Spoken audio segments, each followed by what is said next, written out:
ಆತ್ಮೀಯರೇ ನಮಸ್ಕಾರ. ದೇವರಾಜು ಶಿವಪುರ ಯೂಟ್ಯೂಬ್ ಚಾನಲ್ಗೆ ಸ್ವಾಗತ. 7ನೇ ತರಗತಿ ಗಣಿತ ಪ್ರಕಾಶ. ನಮ್ಮ ಸುತ್ತಲಿನ ದೊಡ್ಡ ಸಂಖ್ಯೆಗಳು ಪುಟ ಸಂಖ್ಯೆ 21ರಲ್ಲಿ ಬರ್ತಕ್ಕಂಥ 7ನೇ ಲೆಕ್ಕ. ಒಂದು ಕ್ಯಾಲ್ಕುಲೇಟರ್ ನಲ್ಲಿ 10,000 ಮತ್ತು 100ರ ಗುಂಡಿಗಳು ಮಾತ್ರ ಇವೆ. ಮುಂದಿನ ಸಂಖ್ಯೆಗಳನ್ನು ಸೂಚಿಸಲು ಎಷ್ಟು ಬಾರಿ ಗುಂಡಿಗಳನ್ನು ಒತ್ತಬೇಕು ಎಂಬುದಕ್ಕೆ ಒಂದು ಬೀಜೋಕ್ತಿಯನ್ನು ಬರೆಯಿರಿ ಅಂತೇಳಿ. ಅಂದ್ರೆ ಒಂದು ಕ್ಯಾಲ್ಕುಲೇಟರ್ ಇದೆ, ಅದ್ರಾಗ 10,000 ಮತ್ತು 100ರ ಗುಂಡಿ ಮಾತ್ರ ಇದೆ. ಕೊಟ್ಟಿರ್ತಕ್ಕಂಥ ಸಂಖ್ಯೆಗಳು 20,800, 92,100, 1,20,500, 65,30,000, 70,25,700. ಈ ಸಂಖ್ಯೆಗಳನ್ನ ನೀವು ಬರೀ 10,000 ಮತ್ತು 100ರ ಗುಂಡಿಗಳನ್ನು ಒತ್ತಿ ಯಾವ ರೀತಿ ಮಾಡ್ತೀರೋ ಒಂದು ಬೀಜೋಕ್ತಿಯನ್ನು ಬರೀರಿ ಅಂತೇಳಿ. ವಿವರಣೆ: ಇಲ್ಲಿ ನಾವು ಕೊಟ್ಟಿರುವ ಸಂಖ್ಯೆಯನ್ನು 10,000 ಮತ್ತು 100ರ ಗುಣಕಗಳಾಗಿ ಬಿಡಿಸಿ ಬರಿಬೇಕು. ಯಾಕಂದ್ರೆ ಕೊಟ್ಟಿರ್ತಕ್ಕಂಥದ್ದು 10,000 ಮತ್ತು 100ರ ಬಟನ್ ಮಾತ್ರ ಆಗಿರೋದ್ರಿಂದ ನಾವು 10,000 ಮತ್ತು 100ರ ಗುಣಕಗಳಾಗಿನೇ ಕೊಟ್ಟಿರ್ತಕ್ಕಂಥ ಸಂಖ್ಯೆಯನ್ನು ಬರ್ಕೊಂಡ್ರೆ ಆಗ 10,000 ಎಷ್ಟು ಸರಿ ಒತ್ತಬೇಕು, 100 ಎಷ್ಟು ಸರಿ ಒತ್ತಬೇಕು ಅಂತೇಳಿ ನಮಗೆ ಗೊತ್ತಾಗುತ್ತೆ. ಸೊ ಹಾಗಾಗಿ 10,000ರ ಗುಂಡಿಯನ್ನು x ಬಾರಿ ಒತ್ತುತ್ತೇವೆ ಮತ್ತು 100ರ ಗುಂಡಿಯನ್ನು y ಬಾರಿ ಒತ್ತುತ್ತೇವೆ ಎಂದು ಭಾವಿಸಿದರೆ ಬೀಜೋಕ್ತಿ 10,000 x ಪ್ಲಸ್ 100 y ಅಂದ್ರೆ 10,000 x ಅಂದ್ರೆ x ಮೀನ್ಸ್ 10,000 ಬಟನ್ ಅಂದ್ರೆ ಎಷ್ಟು ಸರಿ ಒತ್ತುತ್ತೀವಿ, y ಮೀನ್ಸ್ 100ರ ಗುಂಡಿನ ಎಷ್ಟು ಸರಿ ಓದ್ತೀವಿ ಅಂತ ಅದನ್ನೇ ಬೀಜೋಕ್ತಿ ರೂಪದಲ್ಲಿ ಬರೀರಿ ಅಂತ ಹೇಳಿ ಕೊಟ್ಟಿದ್ದಾರೆ. ಸೊ 20,800ಅನ್ನ ನಾವೀಗ ನಮಗೆ ಗೊತ್ತಿದೆ 10,000 ಮತ್ತು 100ರ ಗುಂಡಿ ಇದೆ.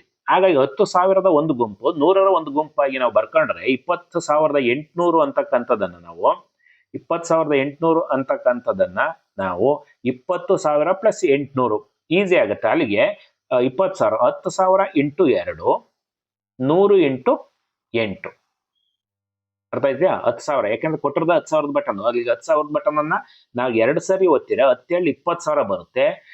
100ರ ಬಟನ್ 8 ಸರಿ ಒತ್ತಿರಿ 800 ಬರುತ್ತೆ. ಆಗೋಯ್ತಲ್ಲ ಬೀಜೋಕ್ತಿ ರೂಪ. 10,000 ಇಂಟು 2 ಪ್ಲಸ್ 100 ಇಂಟು 8 100 ಇಂಟು 8. ಅದರ ಫಾರ್ ಎಕ್ಸಾಂಪಲ್ ನಾವು ಹಿಂಗೆ 10,000 ಇಂಟು 2 ಪ್ಲಸ್ 100 ಇಂಟು 8 ಇದೇ ಬೀಜೋಕ್ತಿ ರೂಪ ಅಂದ್ರೆ ಅಷ್ಟೇನೆ. ಸೊ ಈ ರೀತಿ ನಾವು ಬರಿತಾ ಹೋಗ್ತೀವಿ. 10,000 ಗುಂಡಿಯನ್ನು 2 ಬಾರಿ ಮತ್ತು 100ರ ಗುಂಡಿಯನ್ನು 8 ಬಾರಿ ಒತ್ತಬೇಕು. ಸರಿನಾ? ಈಗ 92,100. ಈಗ 100ದಂತೂ ಬಟನ್ ಇದೆ, ನಮಗೆ ಅದ್ರ ಸಮಸ್ಯೆ ಇಲ್ಲ. ಆದ್ರೆ 92,000ದ ಬಟನ್ ಅನ್ನ ಇರ್ತಕ್ಕಂಥ 10,000 ಬಟನ್ ಅನ್ನು ಬಳಸ್ಕೊಂಡು ಯಾವ ರೀತಿ ಒತ್ತಬಹುದು ನೋಡಿ. ಈಗ ನಾವು 92,000 ಅನ್ನೋದನ್ನ 10,000 ಇಂಟು 9 92,000ನ ನಾವು ಯಾವ ತರ ಬರ್ತೀವಿ? 90,000 ಪ್ಲಸ್ 2,100. 90,000 ಪ್ಲಸ್ 2,100 ಆಗಿ ನಾವು ವಿಂಗಡಣೆ ಮಾಡ್ಕೊಂತೀವಿ. ಅಲ್ಲಿಗೆ 92,100 ಆಗುತ್ತೆ. ಆಗ ನಾವು 90,000ನ 10,000 ಇಂಟು 9 ಬರೆದ್ರೆ 90,000 ಬಂತು. ನಮ್ಗೆ 90,000 ಬರ್ತಾ ಹೋಗುತ್ತೆ. ಇನ್ನ 100 ಇಂಟು 21 2,100 ಬರುತ್ತೆ. ಸೊ ಹಾಗಾಗಿ ನಾವು 10,000ದ ಗುಂಡಿಯನ್ನು 9 ಬಾರಿ ಮತ್ತು 100ರ ಗುಂಡಿಯನ್ನ 21 ಬಾರಿ ಒತ್ತಬೇಕು ನೋಡಿ. ನೆಕ್ಸ್ಟ್ 1,20,500. ಇದನ್ನ ನಾವು 10,000 ಮತ್ತು 100 ಗುಂಡಿಯನ್ನು ಬಳಸಿಕೊಂಡು 1,20,000 ಪ್ಲಸ್ 500 ವಿಂಗಡಣೆ ಮಾಡ್ಕೊಂಡು 1,20,000 ಅಂತ ಅಂದಾಗ 10,000 ಇಂಟು 12 100 ಇಂಟು 5 ನಮಗೆ ಈಸಿಯಾಗಿ ಬಂತು ನೋಡಿ. 10,000 ಇಂಟು 12 ಅಂದ್ರೆ ನಮಗೆ 1,20,000 ಬರುತ್ತೆ. ಪ್ಲಸ್ 100 ಇಂಟು 5 500 ಬರುತ್ತೆ. ನೆಕ್ಸ್ಟ್ 10,000ರ ಗುಂಡಿಯನ್ನು 12 ಬಾರಿ 100ರ ಗುಂಡಿಯನ್ನು 5 ಬಾರಿ ನಾವು ಒತ್ತಬೇಕು. ಡಿ 65,30,000 65,30,000 ಇದೆ. ಈಗ ಇದನ್ನ ನೋಡಿ 65,30,000 ಅಂದ್ರೆ 10,000ದ ಬಟನ್ ಅನ್ನ 653 ಬಾರಿ ಪ್ಲಸ್ ನೇರವಾಗಿ 1000ರಲ್ಲಿ ಇರೋದ್ರಿಂದ 100ದ ಪ್ರಶ್ನೆ ಬರಲ್ಲ. 100 ಇಂಟು 0,0. ಈಗ ನೋಡಿ 10,000 ಇಂಟು 653 ನಾವು ಮಲ್ಟಿಪ್ಲೈ ಮಾಡಿದಾಗ 65,30,000 ಬರುತ್ತೆ. ಅಲ್ಲಿಗೆ 10,000ದ ಗುಂಡಿಯನ್ನ 653 ಬಾರಿ ಒತ್ತಬೇಕು. 100ರ ಗುಂಡಿಯನ್ನ 0 ಬಾರಿ ಅಂದ್ರೆ ಅದನ್ನ ಒತ್ತಕ್ಕಂತ ಅವಶ್ಯಕತೆ ಇಲ್ಲ. 70,25,700 700 ಇರೋದ್ರಿಂದ ನಾವು 100ರ ಗುಂಡಿಯನ್ನು ಇಲ್ಲಿ ಪ್ರೆಸ್ ಮಾಡಬೇಕಾಗುತ್ತೆ ನೋಡಿ. 70,25,700ಅನ್ನ 70,20,000 1000ದಲ್ಲಿ ಬರ್ಕೊಂಡು 70,20,000 ಪ್ಲಸ್ 5,700 ನೋಡಿ. 1000ದ ಗುಂಡಿಯನ್ನ 700 10,000ದ ಗುಂಡಿನ 702 ಬಾರಿ ಪ್ಲಸ್ 100ರ ಗುಂಡಿನ 57 ಬಾರಿಯನ್ನು ಒತ್ತಿದಾಗ ನಮಗೆ ಕೊಟ್ಟಿರ್ತಕ್ಕಂಥ ಉತ್ತರ ಬರುತ್ತೆ. 10,000 ಗುಂಡಿಯನ್ನು 702 ಬಾರಿ ಮತ್ತು 100ರ ಗುಂಡಿಯನ್ನು 57 ಬಾರಿ ಒತ್ತಬೇಕು.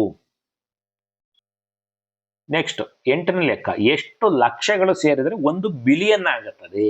ಎಷ್ಟು ಲಕ್ಷಗಳು ಸೇರಿದ್ರೆ 1 ಬಿಲಿಯನ್ ಆಗುತ್ತದೆ. ನೋಡಿ ಮೊದಲು ಅಂತಾರಾಷ್ಟ್ರೀಯ ಪದ್ಧತಿಯಲ್ಲಿ ನಾವು ಅಮೆರಿಕನ್ ಸಿಸ್ಟಮ್ ಅಂತ ಕರಿತೀವಿ ಅಥವಾ ಇಂಟರ್ನ್ಯಾಷನಲ್ ಸಿಸ್ಟಮ್ ಅಂತ ಕರಿತೀವಿ. ಅಂತಾರಾಷ್ಟ್ರೀಯ ಪದ್ಧತಿಯಲ್ಲಿ 1 ಬಿಲಿಯನ್ ಇಸ್ ಈಕ್ವಲ್ ಟು, ನೋಡಿ ತಾವು ಸಂಖ್ಯೆನ ನೋಡಿ, ಬಿಡಿ 10 100 ಸಾವಿರ 10,000 100,000 ಮಿಲಿಯನ್ 10 ಮಿಲಿಯನ್ 100 ಮಿಲಿಯನ್ ಬಿಲಿಯನ್. ಅಲ್ಲಿಗೆ 1ರ ಮುಂದೆ ಎಷ್ಟು ಸೊನ್ನೆಗಳು ಬಂದವೆ? 9 ಸೊನ್ನೆಗಳು ಬರ್ತವೆ. ಅರ್ಥ ಆಯ್ತಾ? ಈಗ ಭಾರತೀಯ ಪದ್ಧತಿ ಲಕ್ಷದಲ್ಲಿ ಕೇಳಿರೋದ್ರಿಂದ ಎಷ್ಟು ಲಕ್ಷ ಆಗುತ್ತೆ ಅಂತ ಭಾರತೀಯ ಪದ್ಧತಿಯಲ್ಲಿ ನೋಡಿ, ಬಿಡಿ 10 100 ಸಾವಿರ 10,000 ಲಕ್ಷ. 1ರ ಮುಂದೆ 5 ಸೊನ್ನೆಗಳು ಬರ್ತವೆ. ಇದು 9 ಸೊನ್ನೆ ಬರ್ತವೆ, ಇಲ್ಲ 5 ಸೊನ್ನೆಗಳು ಬರ್ತವೆ. ಈಗ ಎಷ್ಟು ಲಕ್ಷಗಳಾಗುತ್ತವೆ ಎಂದು ಭಾಗಾಕಾರ ಮಾಡಲು ನಾವು ಈ ಬಿಲಿಯನ್ ಇದೆಯಲ್ಲ, ಬಿಲಿಯನ್ 1ರ ಮುಂದೆ 9 ಸೊನ್ನೆಗಳು, ಅದನ್ನ ನಾವು ಲಕ್ಷದಿಂದ ಭಾಗ ಮಾಡಬೇಕು. ಲಕ್ಷದಿಂದ ಭಾಗ ಮಾಡಿದಾಗ 10,000 ಬರುತ್ತೆ. ಅಲ್ಲಿಗೆ ಉತ್ತರ 10 ಲಕ್ಷಗಳು ಸೇರಿದರೆ 1 ಬಿಲಿಯನ್ ಆಗುತ್ತದೆ. 10 ಲಕ್ಷಗಳು ಸೇರಿದರೆ 1 ಬಿಲಿಯನ್ ಆಗುತ್ತದೆ. ಆತ್ಮೀಯರೇ, ಇದಿಷ್ಟು ಮಾಹಿತಿ. ಯಾಕೆಂದ್ರೆ ಈ ಲೆಕ್ಕಗಳು ಇನ್ನೂ ಒಂದಷ್ಟು ಇರೋದ್ರಿಂದ ತುಂಬಾ ವಿಡಿಯೋ ದೊಡ್ಡದಾಗಬಾರ್ದು ಅನ್ನೋ ಕಾರಣಕ್ಕೋಸ್ಕರ 2 ಲೆಕ್ಕನೇ ಒಂದು ವಿಡಿಯೋ ಮಾಡ್ತಿದ್ದೀನಿ. ನೀವು ಇದುವರೆಗೂ ಕೂಡ ದೇವರಾಜ ಶಿವಪುರ ಯೂಟ್ಯೂಬ್ ಚಾನಲ್ಗೆ ಸಬ್ಸ್ಕ್ರೈಬ್ ಆಗಿಲ್ಲ ಅಂದ್ರೆ ಸಬ್ಸ್ಕ್ರೈಬ್ ಆಗಿ.